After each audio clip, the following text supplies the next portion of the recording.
Good evening. Welcome to the Black Conservative Voice with David Colbert here on the CTM News Network, the voice of truth. We have a special guest this evening.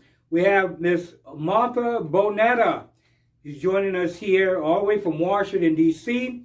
Martha provides commentary on news and policy and has appeared on various shows including Fox and Friends, Fox Business, Trump TV, and Lord Trump, Neil Cavuto, Greta Van Susteren on the Record, The John Stossel Show, Virginia Farming, PBS, WUSA 9, as well as featured in several other news, print, and media radio programs.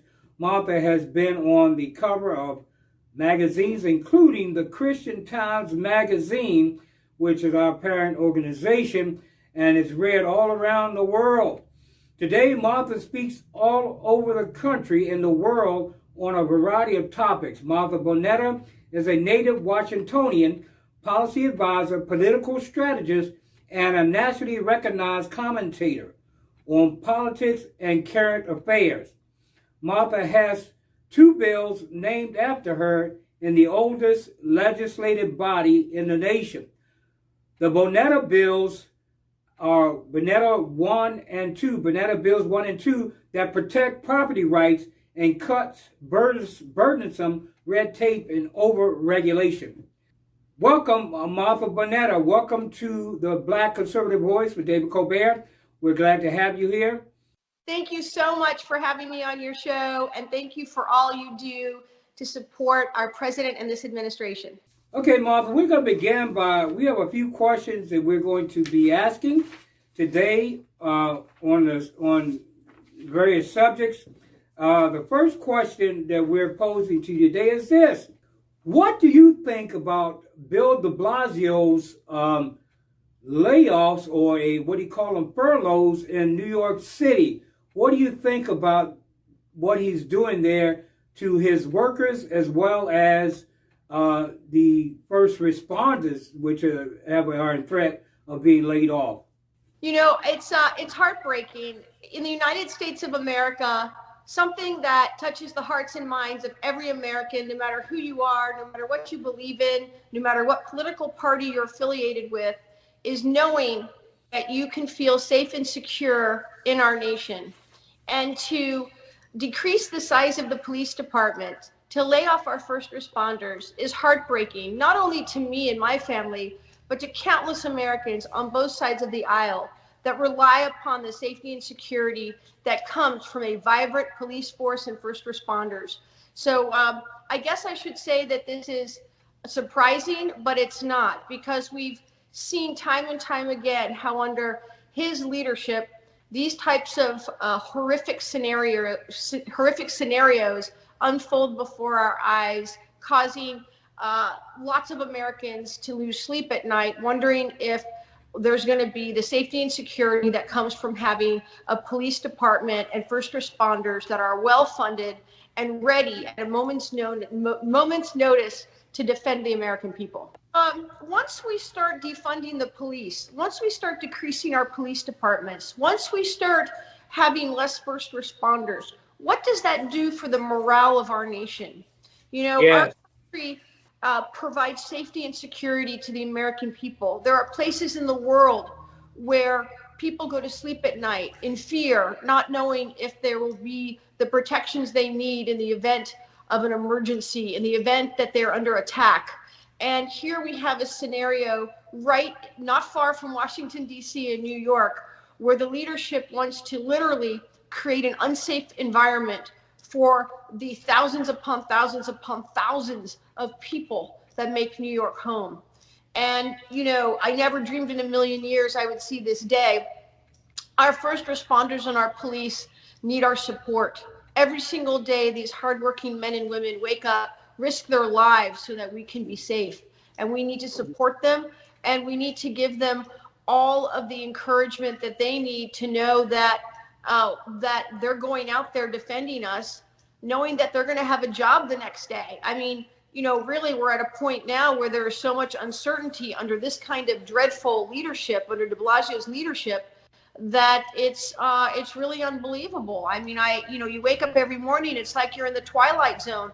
What will they do next to try and create an unsafe environment in our nation, to try and create an unsafe economy, by continuing to, close down and board up and shutter these businesses, these small mom and pop businesses, and all they want is the freedom to continue to work hard and to live the American dream. I was just in Manhattan last week to do some media, and I went up there to visit some stores and restaurants where I've made friends with these small business owners, and 3 out of 4 are boarded up. You cannot recognize Manhattan. It is a different place than what I've known my whole life. Businesses are closing or closed. There's graffiti everywhere. It's heartbreaking. I have to tell you that I never dreamed that I would see such a depressing, very sad New York City. They say that New York City never sleeps. Well, guess what? It is sound asleep, and it is very sad and heartbreaking. And there's a reason why we're seeing all of these flagship stores, these box stores and flagship stores. They are leaving New York City. Businesses are leaving. People are leaving. It's the saddest thing to see and witness. Yes, I mentioned this to Ola Hawatma. She was on my program on Friday. And she told me that New York was in pretty bad shape as far as what she could see. All the damage and the destruction there has been caused through these riots and unrest there in the city. Okay, moving on. Here's our next question. And this question is about Congress. What has Pelosi and the Democrat majority solved in the House of Representatives in the last year or since they've been in office since 2018? What is your take on what they may have accomplished or not accomplished? Well, I'll tell you, this House under Pelosi's leadership has been able to accomplish virtually nothing. And the reason why is because they hate President Trump more than they love America.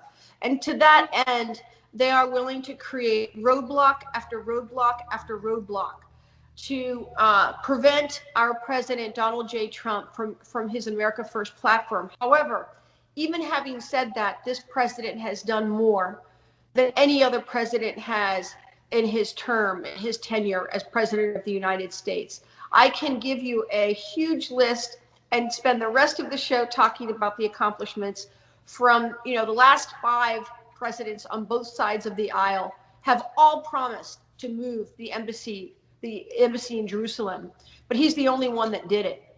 Did you ever think you would see peace talks in the Korean Peninsula? Did you ever think you would see unemployment at an all-time low? Unemployment for women, unemployment for minorities at an all-time low. And here, just this past week, we celebrated Bahrain, the UAE, and Israel and the United States coming together to sign this peace treaty. These are extraordinary accomplishments, unlike any that our nation has ever seen. And this is the second time, I might add, that the president has been nominated for the Nobel Peace Prize. And it is my hope and prayer that he will, in fact, receive it this time.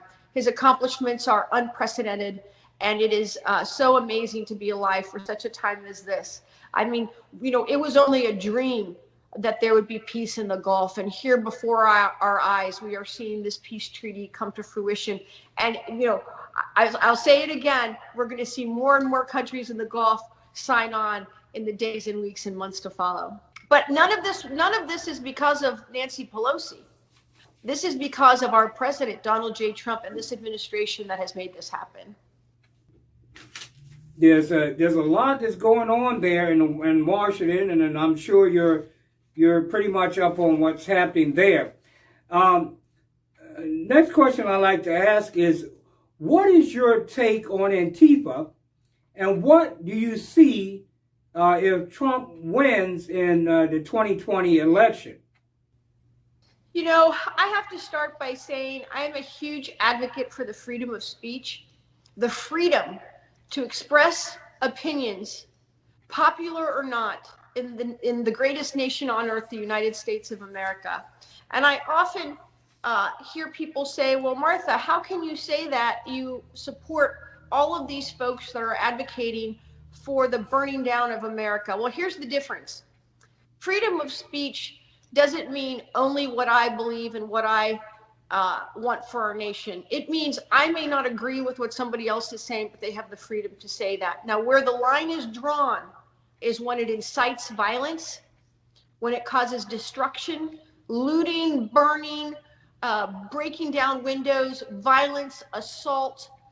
None of that is the freedom of speech. That's illegal activity. It's the destruction of private property. And frankly, it's an attempt to destroy America. I do not support that rhetoric. I do not support anyone, no matter what they believe in, that wants to destroy our country or create violence and havoc in the streets of our beloved great nation, the greatest nation on earth. So as far as Antifa is concerned, do they have the freedom of speech to speak their mind, even though I don't agree with it? Absolutely. Do I agree with the rhetoric? No. And there is a fine line, and that line of freedom ends when it includes destroying and the destruction of property, burning down our cities, harassing and creating havoc in our streets all across our nation. Yes, I am in agreement with you. Violence is not free speech. That's absolutely correct. That is what has been said, that they plan on literally burning down cities across our nation in the event they don't get their way. Well, let me tell you something. Donald J. Trump is going to be elected for 4 more years. He is a law and order president, and he will not tolerate this type of rioting all across our great nation, the destruction of private property. That will not be tolerated under this administration or under this president. And frankly, it shouldn't be tolerated under any president or under any administration. Whomever holds the office of President of the United States should keep our streets safe for every American, regardless of what they believe in. And that's, at the end of the day, that's freedom, right? It's the freedom to express your opinion, but that ends when it involves destroying property, hurting others, harassing, rioting, looting. That's not freedom, and that's not the freedom of speech. So I know that this president, when he's reelected, will make sure that our cities are not burnt to the ground, as Antifa has threatened. And tearing up and destruction of property, personal and private property, is not a avenue of free speech. Okay, well, we're down to our last question, Martha. This question is, why do you think that the mainstream, what President Trump sometimes called the fake news media, is avoiding giving President Trump the credit he deserves on these peace agreements that he pretty much authored a lot of them? So what do you think in relation to that, which is going on in the media?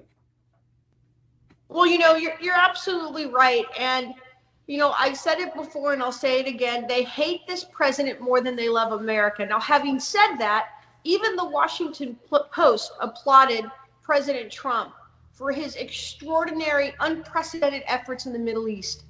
And, at the end of the day, it really doesn't matter what the fake news media says. At the end of the day, what matters is global peace. It is hope and prayer that we have global peace and prosperity all across the world. And, it is we are so blessed as a nation. We are so blessed as a country to have leadership right now that is creating peace all around our world in places that we never even dreamed possible. And so it is my hope and prayer that these talks and these negotiations and these peace treaties will continue through the next 4 years under the Trump-Pence administration and beyond, because through these peace talks, we will create more global stability, more economic stability, and more opportunity for our nation and for people all over the world. Well, I want to thank you, Martha, for joining us here on A Black Conservative Voice with David Colbert. I appreciate you taking for your busy schedule to join us here. And I do hope and pray you can come back and join us once again sometime. So thank you once again for joining us here at the Black Conservative Voice. Thank you for all you do. Thank you. Right now, we're going to go ahead and take a short break, and we'll be right back with you in a moment here on the Black Conservative Voice with David Colbert. Dr. Melinda Morris supports a strong economy, safe neighborhoods, limited property taxes, and promotes an improved education system. Dr. Melinda Morris wants to improve access and insurance coverage for medical care. Dr. Morris is pro-life and will support right-to-life legislation in Austin. Dr. Morris will remain true to her values when she is elected to office. She is going to Austin to promote life, prosperity, and personal freedom for the constituents of Senate District 13.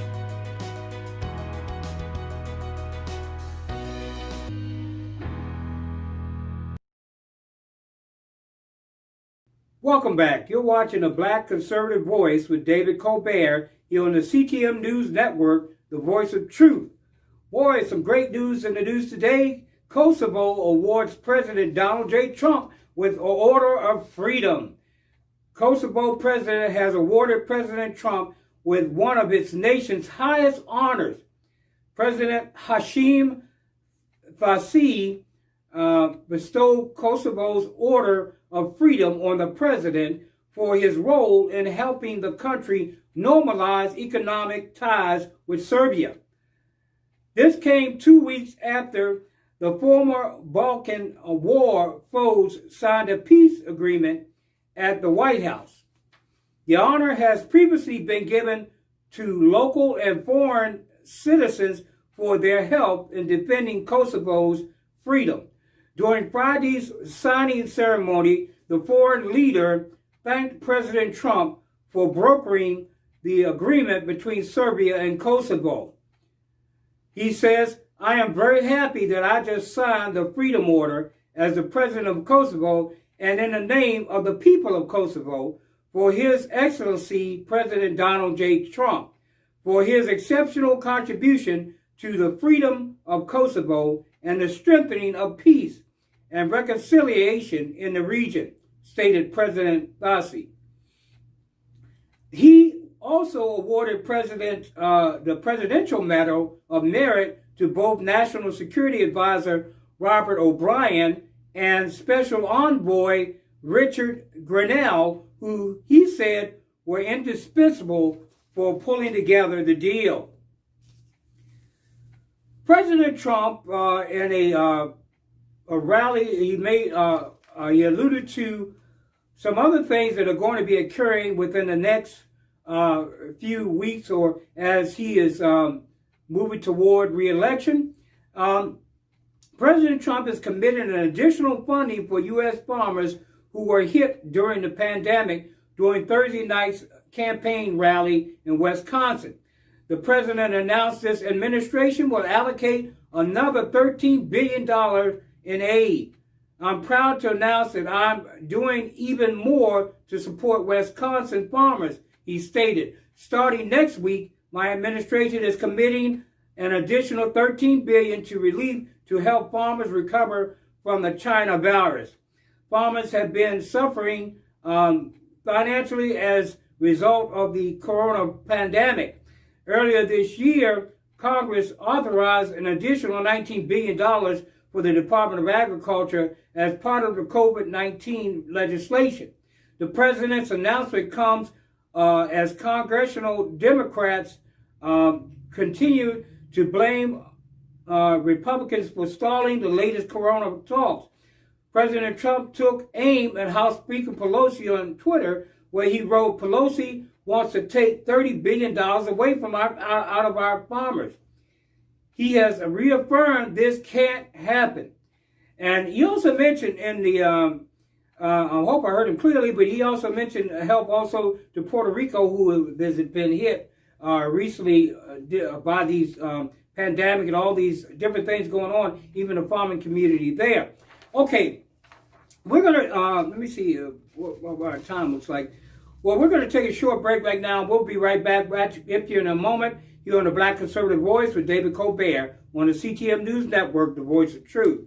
To every single mother, every small business owner, every farmer, every cancer survivor, and every woman out there who has ever been put down by the establishment, it's time to stand up. On November 3rd, we need you to write in Ola Hawatma on the ballot under New York 19th Congressional. Make history in the New York 19th District with the first woman to win by a write-in. Don't just vote. Make history on November 3rd, 2020. Write in Ola Hawatma. Welcome back. You're watching the Black Conservative Voice with David Colbert here on the CTM News Network, the voice of truth. Political leaders and colleagues mourn the passing of Supreme Court Justice Ruth Bader Ginsburg recently. Supreme Court Justice Ruth Ginsburg has died at 87 years old. Her death was announced by the Supreme Court on Friday. Our nation has lost, Justice Roberts says, our nation has lost a jurist of historic stature. She reportedly died due to complications from pancreatic cancer. She passed in her home surrounded by loved ones. Ginsburg served 27 years as a Supreme Court justice. President Trump, who held a rally in Minnesota on Friday night, first received the news of Ginsburg passing after he stepped off stage. She was an amazing woman, he said, who led an amazing life. I'm actually sad to hear that she's gone. Many public figures across the country, of course, took to social media to share their condolences for the passing of Justice Ruth Bader Ginsburg. Prominent women in government expressed that her death was a loss of a symbol. Ginsburg was considered a pioneer in both the legal profession and for women in politics. Former Secretary of State Hillary Clinton said the justice was one of a kind and paved the way for so many women like her.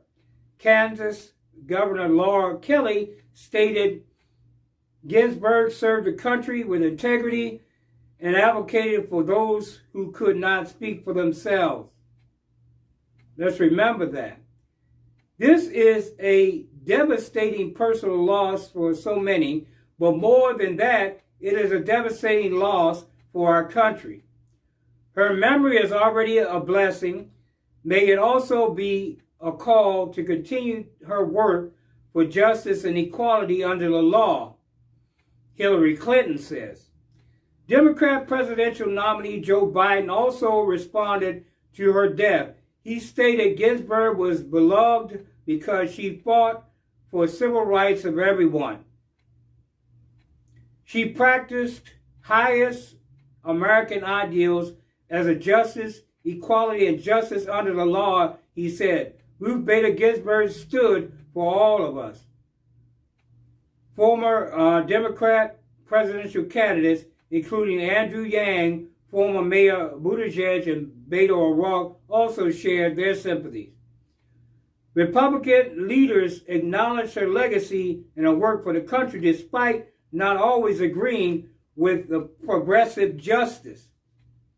Now, I'm sorry, I hope no one's insulted by this, but I'm going to point out a few of the facts, just some simple facts that touch me very profoundly. And that is the fact that our former justice, who has passed away, she was also pro-life, and she was also one of the strongest proponents to abortion rights. So as we see statements here coming from Secretary of State Hillary Clinton, Ginsburg served the country with integrity and advocated for those who could not speak for themselves. What about the unborn? Could they speak for themselves? No. Did she advocate for them? No. She thought that Roe versus Wade didn't go far enough in regards to the killing of babies. I'm sorry, but it's in record, in its history, that she is one of the strongest proponents on the court for abortion.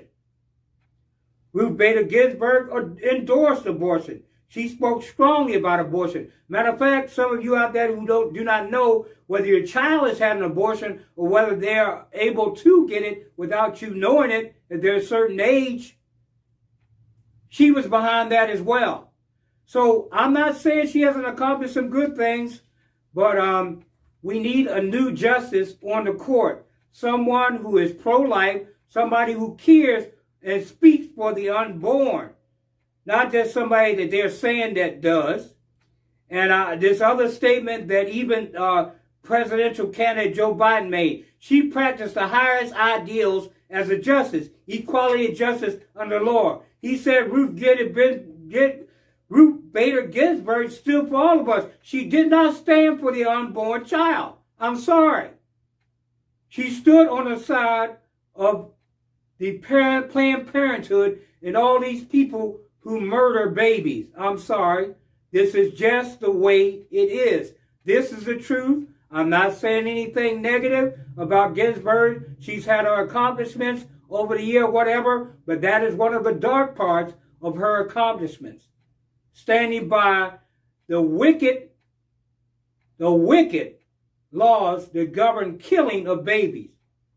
Well, that's all I'm going to say about the issue, but I'm not behind her on that particular thing. And I'll tell you something else. In Scripture, God never spoke well of the dead. I know she's gone. We have in this culture, we say, well, don't speak ill of the dead. I'm not speaking ill of her. I'm talking about what she did in her life.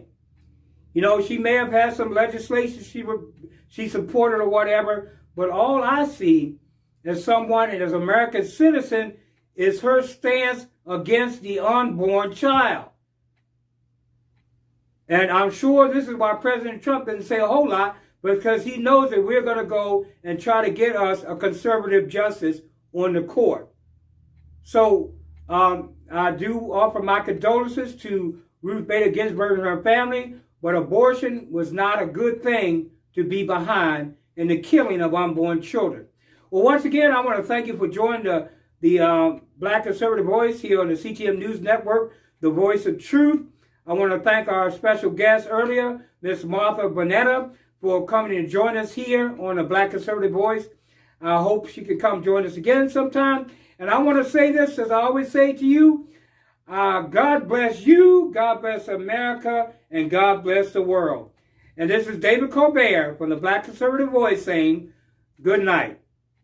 If you elect me, your taxes are going to be raised, not cut. What does that mean for you? More taxes taken out of your paycheck. Higher gas prices at the pump and utility bills at home. Skyrocketing medical bills. You'll compete with illegal immigrants to keep your job. An economy in ruins. President Trump is bringing jobs back. Historic gains. 10.6 million new jobs in 4 months. President Trump fixed our economy before. He's doing it again. I'm Donald J. Trump, and I approve this message.